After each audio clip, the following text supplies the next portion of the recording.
નમસ્કાર વિદ્યાર્થી મિત્રો, હું છું રાહુલ વાંઝા. આપ સૌનું હેયન્સ એકેડેમી યુટ્યુબ ચેનલ પર હાર્દિક સ્વાગત છે. મિત્રો, આજે આપણે વાત કરવાની છે ગુજરાતી વ્યાકરણ. એમાં ખાસ કરીને એક ટોપિક જે છે એનું નામ છે મિત્રો કૃદંત. તો કૃદંત વિશે આપણે અભ્યાસ કરવાનો છે.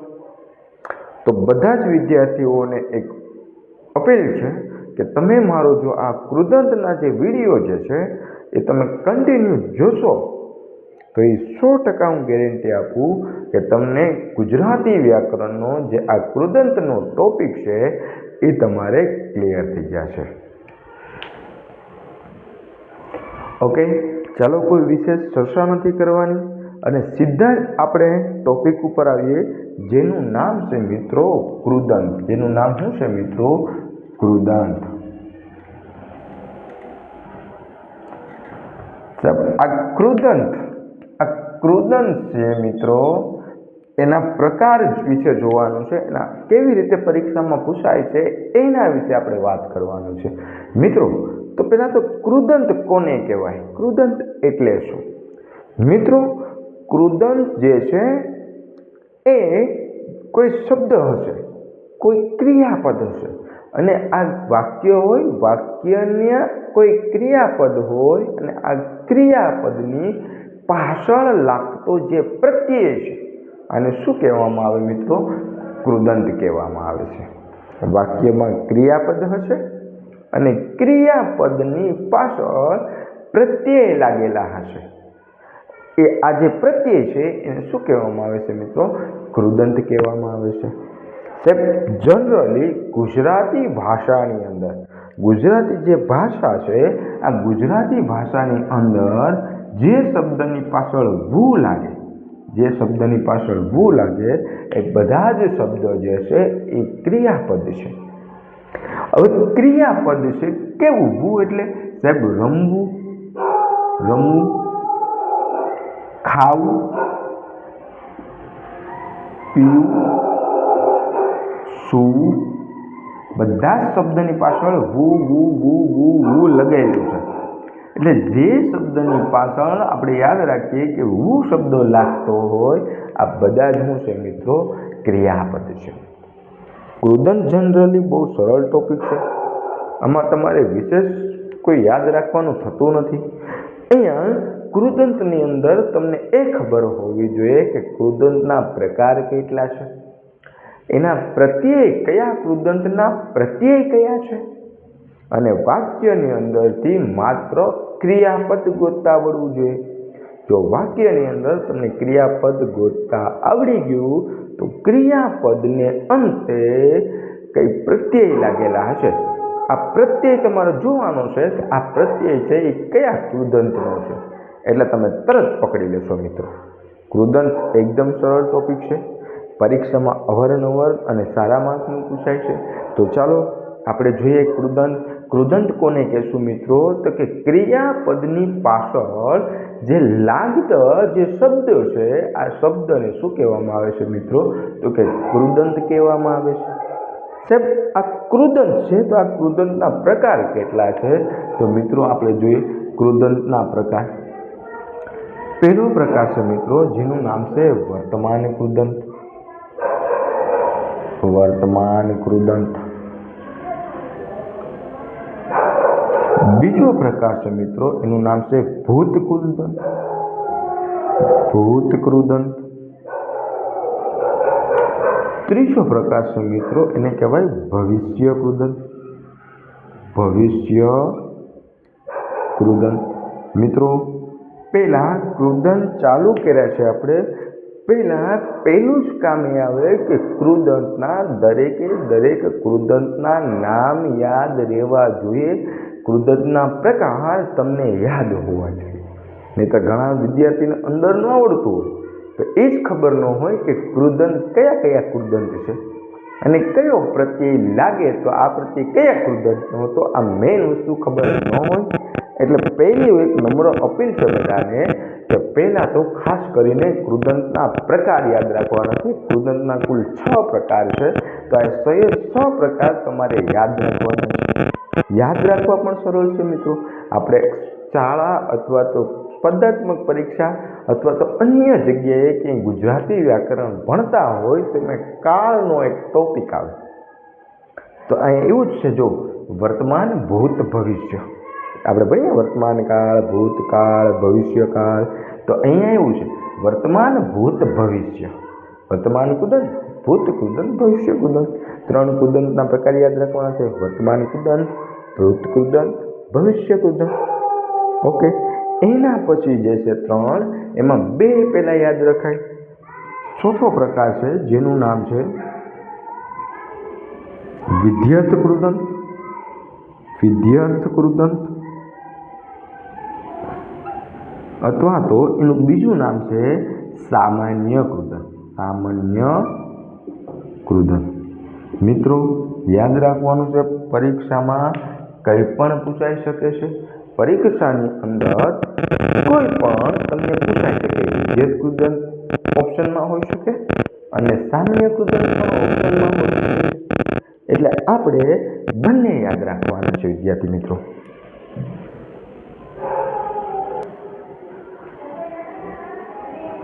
આપણે બંને યાદ રાખવાનું છે. વિધ્યર્થ કૃદંત પણ પરીક્ષામાં હોઈ શકે. જો વિધ્યર્થ કૃદંત તમે યાદ રાખ્યું હશે પણ પરીક્ષામાં તમને જો આન્સરમાં સામાન્ય કૃદંત હોય તો તમને એવું થશે કે સર આવા કોઈ કૃદંત છે જ નહીં. પણ યાદ રાખવાનું છે મિત્રો, વિધ્યર્થ કૃદંત અને એનું બીજું નામ છે સામાન્ય કૃદંત. 5મો કૃદંત છે એને કહેવાય હેત્વર્થ કૃદંત. હેત્વર્થ કૃદંત. અને 6થો પ્રકાર છે મિત્રો એને કહેવાય અહીંયા 5મો પ્રકાર છે એને સંબંધક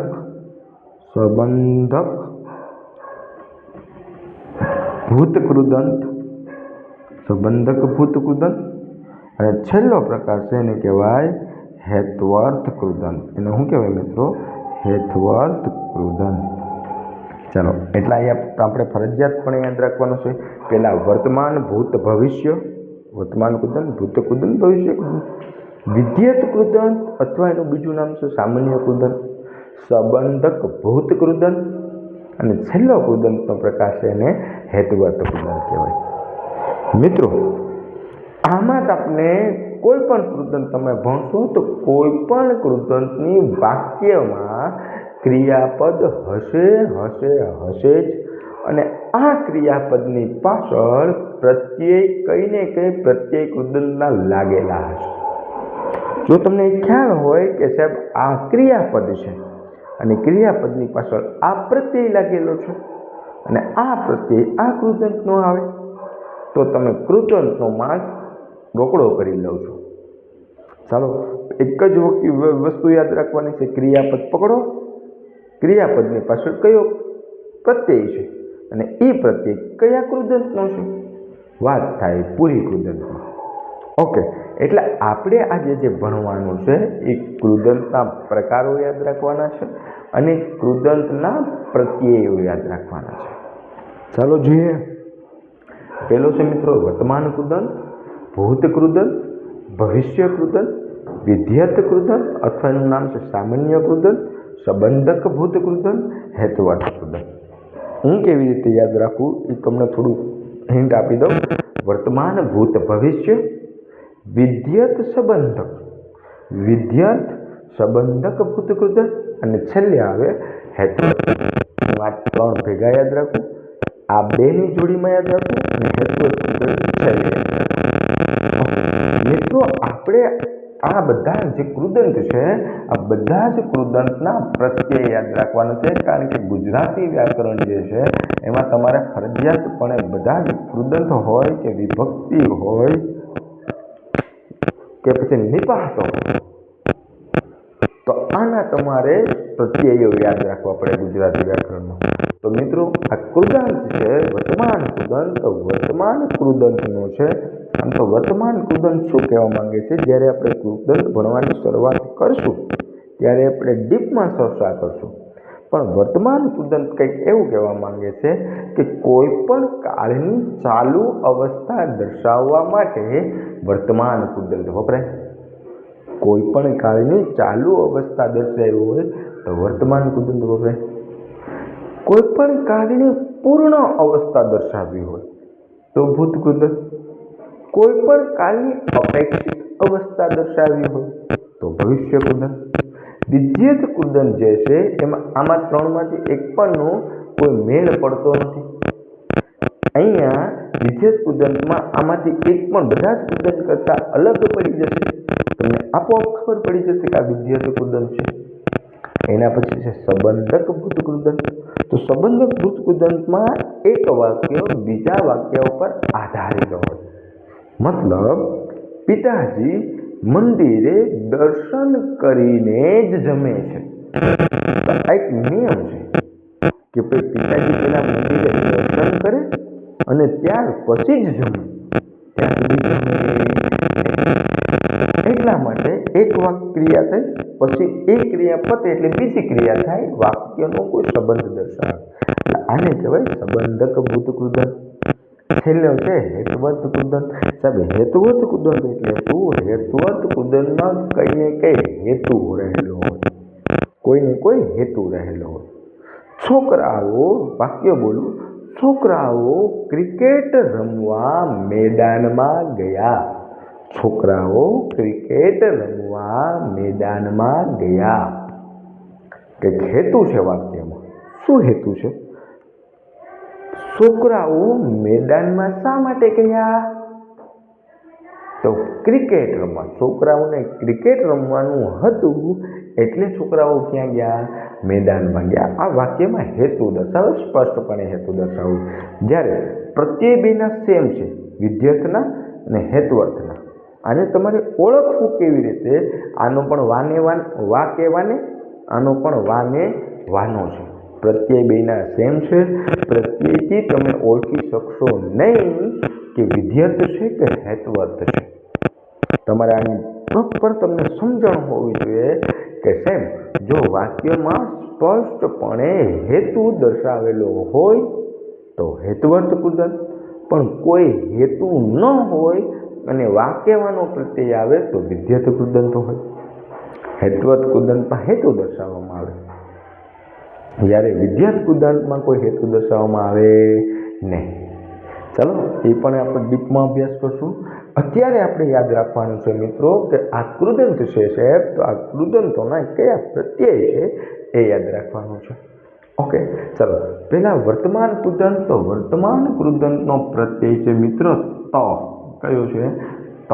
સાહેબ ત પ્રત્યય જે છે ક્રિયાપદની પાછળ તો કોઈ શબ્દ આવતો હશે તો આ જો ક્રિયાપદ હોય અને તો ક્રિયાપદની પાછળ તો જેવો શબ્દ હોય તો હંમેશા એ વર્તમાન કૃદંતનું વાક્ય હશે.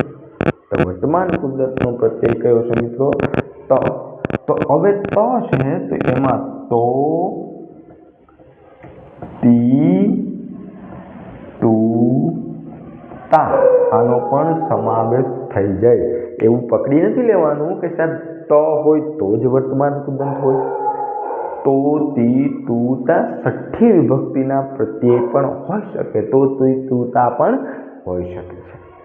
યાદ રાખવાનું છે મિત્રો, વર્તમાન કૃદંત પ્રત્યય કયો છે? તો. એના પછી છે ભૂત કૃદંત. મિત્રો આમ જોઈએ ને તો ભૂત કૃદંતના બે ભાગ પડે. એક સાદો ભૂત કૃદંત અને એક પરોક્ષ ભૂત કૃદંત. સાદો ભૂત કૃદંત એટલે તમારી જે ક્રિયા છે, કોઈ બનાવ બનેલો છે અને બનાવ કોઈ નજીકના સમયમાં બનાવેલો છે. આ કોઈ બનાવ છે એ નજીકની સમયમાં બની ગયેલો છે. કોઈના ઘરમાં ચોરી થઈ અને કાલે ચોરી થઈ તો આપણે સાદો ભૂત કૃદંત વાપરશું. પણ 1-2 વર્ષ પહેલા કોઈના ઘરમાં ચોરી થઈ હતી તો એના માટે પરોક્ષ ભૂત કૃદંત વાપરીએ. એ પણ આપણે આગળ ભણવાના છીએ. પણ પહેલાં તો ભૂત કૃદંત. સાહેબ ભૂત કૃદંતનો પ્રત્યય છે ય. આ સાદા ભૂત કૃદંત માટે ય છે અને પરોક્ષ ભૂત કૃદંત માટે લ અને એ. ક્રિયાપદ હશે. ક્રિયાપદ તમારે વાક્યમાં ગોતવાનું અને આ ક્રિયાપદની પાછળ ય, લ કે એલ શબ્દનો પ્રત્યય લાગેલો હોય તો તો તમારે સમજી જવાનું કે આ ય અને લ અને એલ કોનો છે મિત્રો? ભૂતકૃદંતનો પ્રકાર છે. સમજ આવે છે? ઓકે. જો મજા આવતી હોય ભણવામાં તો લાઈક ઠોકો. ચાલો, એના પછી છે ભવિષ્ય કૃદંત. તો ભવિષ્ય કૃદંતનો પ્રત્યય છે મિત્રો નાર પ્રત્યય. કયો પ્રત્યય છે મિત્રો?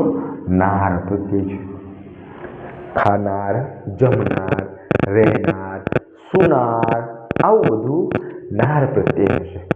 ભવિષ્ય કૃદંતને ઓળખવા માટે નાર પ્રત્યય, જો ક્રિયાપદની પાછળ નાર પ્રત્યય લગેલો હોય તો એ વાક્ય હંમેશા કોનું હોય? ભવિષ્ય કૃદંતનું. યસ મિત્રો, આ છઠ્ઠી વિભક્તિ પણ આવી શકે આમાં. નારો, નારી, નારું, નારા, આવું આવી શકે મિત્રો. તો નાર પકડી નથી નાખવાનું, આવું પણ આવી શકે. નારો, નારી, નારું, નારા પણ આવી શકે છે. તો વિભક્તિ ભવિષ્ય છે, આ વિભક્તિના પ્રત્યયો છે. છઠ્ઠી વિભક્તિના ભવિષ્ય કૃદંતમાં કયો પ્રત્યય આવશે મિત્રો? નાર પ્રત્યય. એના પછી આપણે વાત કરવાની છે મિત્રો વિધેય કૃદંત, અથવા એનું બીજું નામ છે મિત્રો સામાન્ય કૃદંત. વિધેય કૃદંતનો પ્રત્યય કયો છે મિત્રો? તો કે વા, વા, વાને. વા અને વાને પ્રત્યય છે મિત્રો. વિધેય કૃદંત અથવા સામાન્ય કૃદંતનો પ્રત્યય કયો છે મિત્રો? વા કે વાને જ. જ્યારે હેતુવત કૃદંતનો પ્રત્યય છે મિત્રો વા કે વાનો. એટલો ફરક છે મિત્રો. અહીંયા જો વા, વાહ, વાને, વાનો. એમાં વાનો, વાની, વાનું, વાના આવી શકે. અહીંયા પણ વાને, વાનું, વાના આવી શકે. તો પ્રત્યય સરખા છે મિત્રો. તો અહીંયા તમને કન્ફ્યુઝન થશે કે બંને ઓપ્શનમાં આપેલા હોય, હેતુવતે આપેલો હોય અને વિધેય કૃદંતે આપેલો હોય, તો આપણે કયો હોય લખવો મિત્રો એનું ખબર ન પડે તો તમે પહેલા કૃદંતનું વાક્ય તમે જોઈ જાઓ. એટલે તમારે એક જ વસ્તુ કરવાનું છે, વાક્ય તમને સમજમાં આવે કે ન આવે એના ઉપર ધ્યાન દેવાનું નથી. તમારે માત્ર વાક્યમાંથી ક્રિયાપદ ગોતવાનું છે. જો તમને ક્રિયાપદ મળી જાય એટલે ક્રિયાપદના છેલ્લે કોઈ પ્રત્યય લાગેલો હશે અને એ પ્રત્યય જે છે એ કયા કૃદંતનો છે? તો કે ય હોય તો ભૂતકૃદંત હોય, ત હોય તો વર્તમાન કૃદંત હોય, ક્રિયાપદની અંતે નાર પ્રત્યય હોય તો ભૂતકૃદંત હોય. વા કે વાને હોય કે વા કે વાનો હોય તો તમે પ્રત્યયથી ઓળખી શકશો નહીં. તો તમારે વાક્ય બરાબર સમજવું પડશે કે શું આમાં કોઈ વાક્યમાં હેતુ દર્શાવે છે. જો વાક્યમાં હેતુ દર્શાવતા હોય તો હેતુવત કૃદંત હોય, પણ જો કોઈ પ્રકારનો હેતુ ન દર્શાવતો હોય તો એને કહેવાય વિધેય અથવા તો સામાન્ય કૃદંત. ઓકે, ભણવાના છે આપણે ડીપમાં, એને પણ જોઈ લેશું ત્યારે. ચાલો, સંબંધક ભૂતકૃદંત. સાહેબ, સંબંધક ભૂતકૃદંતનો પ્રત્યય છે ઈ કે ઈને. ઈ કે ઈને પ્રત્યય છે. સંબંધક ભૂતકૃદંતનો પ્રત્યય કયું છે મિત્રો? ઈ કે ઈને છે. તો આ તમારે યાદ રાખવાનું છે. આ ફરજિયાતપણે યાદ રાખવાનું છે. આ કૃદંતનું હાડ છે મિત્રો. જો તમને પ્રત્યય અને કયા કૃદંતના છે એ યાદ રહી ગયું તો કૃદંત તમે શીખી ગયા. પેલા પ્રકાર યાદ રાખવાના: વર્તમાન, ભૂત, ભવિષ્ય, વિધેય, સંબંધક, હેતવર્ત. વિધેય, સંબંધક, હેતવર્ત. વર્તમાન કૃદંત, ભૂત કૃદંત, ભવિષ્ય કૃદંત, વિધેય અથવા તો સામાન્ય કૃદંત, સંબંધક ભૂત કૃદંત અને હેતવર્ત ભૂત કૃદંત. યાદ રાખવાનું છે પ્રત્યય મિત્રો. વર્તમાન ભૂત કૃદંત હોય તો ય ત પ્રત્યય હશે, તો તી તું તા આવી શકે. ભૂત કૃદંત સાદો ભૂત કૃદંત હોય તો ય પ્રત્યય હશે, ક્રિયાપદની પાછળ ય હશે. અને જો પરોક્ષ ભૂત કૃદંત હશે તો લ અને એલ હશે. એના પછી આપણે વાત કરવાની છે ભવિષ્ય કૃદંત. તો ભવિષ્ય કૃદંત ક્રિયાપદની પાછળ હંમેશા નાર પ્રત્યય તમે જોઈ આવો તો એ ભવિષ્ય કૃદંત હોય. નારો, નારી, નારું, નારા આવી શકે છે. તો નાર પકડી નથી લેવાનું, નીચે ઉતરી જવાનું ઘોડા ઉપરથી. વિધ્યત કુદંત, સામાન્ય કુદંત. પ્રત્યય કયો છે મિત્રો? વા કે વાને. અહીંયા હેતવર્ત કુદંત, વા કે વાનું. પણ અહીંયા હેતુ દર્શાવવામાં, કાઉન્સમાં લખી દો મિત્રો, અહીંયા વાક્યમાં હેતુ દર્શાવવામાં આવે, સ્પષ્ટપણે ચોખ્ખું દર્શાવવામાં આવે તો હેતુ દર્શાવવામાં આવે વાક્યમાં. જે અહીંયા તમારે કોઈ પ્રકારનો હેતુ દર્શાવવામાં આવે નહીં. તમે પ્રશ્ન પૂછો, જે માનો કે હું વાક્ય આપું, પિતાજી મંદિરે જઈ અને દર્શન કર્યા. બીજું વાક્ય આપો, પિતાજીએ ભગવાનના દર્શન કરવા મંદિરે ગયા. પિતાજી ભગવાનના દર્શન કરવા મંદિરે ગયા. તો આમાં હેતુ રહેલો છે. શું હેતુ રહેલો છે? પિતાજી ભગવાનના દર્શન કરવા મંદિરે ગયા. એમાં ભાઈ મંદિરે શા માટે ગયા? તો ઓટોમેટિક જવાબ આવશે ભગવાનના દર્શન કરવા માટે. આ હેતુ રહેલો છે મિત્રો. ભગવાનના દર્શન કરવાનો હેતુ છે મંદિરે. બાકી મંદિરે એને કંઈ કામ નહોતું.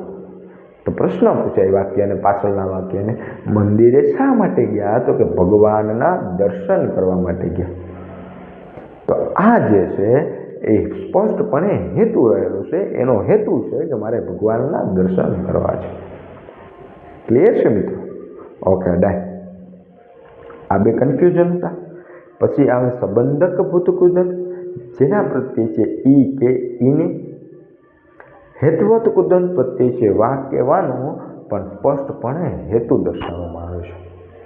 ચાલો વિદ્યાર્થી મિત્રો, આ જે છે કૃદંતનો હાડ કહેવાય છે. તમને જો એટલે અહીંયા જે સ્લાઇડમાં રહેલું છે, જો એટલું તમને યાદ રહી ગયું મિત્રો, તો કંઈ કરવાનું નથી. એકદમ તમને કૃદંત આવડી ગયા છે. ઓકે, કૃદંતમાં તમને ફાઇનલ થઈ જશે, આ મારી ગેરંટી આપો. આપણે કૃદંત ચાલુ કરશું ત્યારે તમે મને કહેજો કોમેન્ટ બોક્સમાં. ઓકે, ખાલી એક જ વસ્તુ ગોતવાનું છે વાક્યમાંથી. પહેલાં વાક્ય વાંચવાનું ને વાક્યમાંથી આપણે ક્રિયાપદ ગોતવાનું છે. ક્રિયાપદ ગોતવાનું છે અને ક્રિયાપદની પાછળ કોઈને કોઈ પ્રત્યય લાગેલા હશે. શું લાગેલું હોય? પ્રત્યય લાગેલા હશે. પણ આ જે પ્રત્યય પાછળ લાગેલો છે એ કયા કૃદંતનો છે એ આપણને ખ્યાલ હોવો જોઈએ. જો ક્રિયાપદ ઓળખી જાઓ તો એની પાછળ પ્રત્યય આવી જશે. માની લો કે એ પ્રત્યય છે તો એ કયા કૃદંતનો હશે? સંબંધક ભૂત કૃદંત. સમજ આવે છે મિત્રો? ઓકે, ચલો આજે અહીંયા સુધી રાખીએ. પણ કાલે અથવા તો પાછું આપણે જ્યારે લેક્ચર અપલોડ કરશું ત્યારે આપણે વર્તમાન, ભૂત અને ભવિષ્ય કૃદંતનો અભ્યાસ કરશું ડીપમાં. અને ત્યાર પછી આપણે અભ્યાસ કરવાના છે પછીના લેક્ચરમાં વિધ્યત, સંબંધક અને હેતવત કૃદંતની વાત કરવાની છે મિત્રો. તો આપણા વધીને 3 લેક્ચરની અંદર તમારો કૃદંતનો ટોપિક ક્લિયર થઈ જાય છે. કોઈ પણ પ્રકારનો પ્રશ્ન હોય મિત્રો તો બિલકુલ મૂંઝાયા વગર કોમેન્ટ બોક્સ ઉપર જરૂરથી તમે મને પૂછી શકો છો. જ્યાં સુધી મારી ક્ષમતા હશે, જ્યાં સુધી મને જ્ઞાન હશે, મને નોલેજ હશે,